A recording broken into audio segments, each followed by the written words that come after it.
Hello all, my name is Yossi.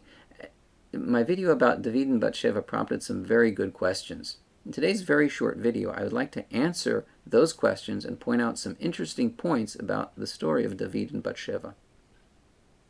This lesson is dedicated to the memories of my parents, my father and teacher, Avraham Shmuel ben Simcha Bunim, and my mother and teacher, Chana bat Shimon. The first question I would like to answer is a very good one. How can you say that Uriah and Batsheva were divorced when throughout the story Batsheva is referred to as the wife of Uriah? The reason that I can say this is that the general rule, women in the Bible are referred to by the names of their first husbands. For example, David was married to a woman named Abigail. He married her after her first husband, Nabal, died. You can see 1 Samuel chapter 25. Yet the Bible continues to refer to her as Abigail Eshet Naval, Abigail, the wife of Nabal.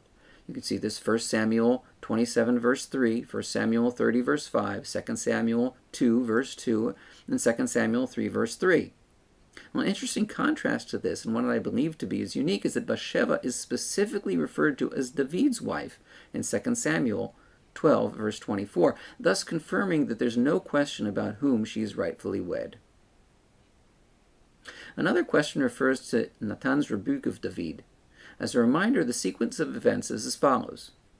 David inquires and then sleeps with Batsheva, impregnating her. David sends for Uriah and eventually has him sent to the front to be killed. David marries Batsheva. After these events, God sends Natanz to David to rebuke him. As part of the rebuke, Natanz says, "Why have you despised the word of the Lord, to do what is evil in his eyes? You have smitten Uriah the Hittite with the sword, and you have taken his wife for yourself as a wife, and you have slain him with the sword of the children of Ammon."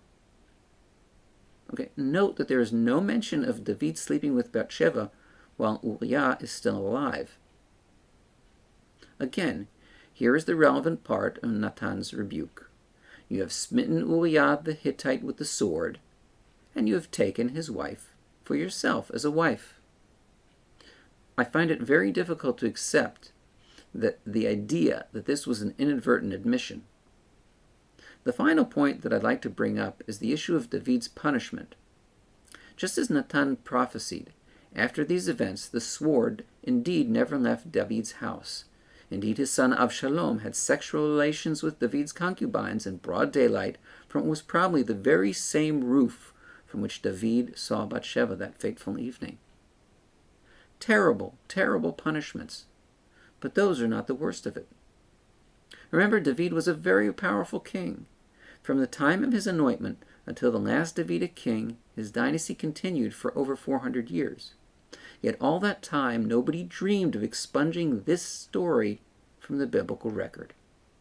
That is the ultimate punishment that David had to live with and die with. That people will accuse David of adultery, and that his supposedly hidden secret of having Uriah killed would be held up in broad daylight for as long as human beings read the Bible. Thank you, Kol Tuv, and God bless.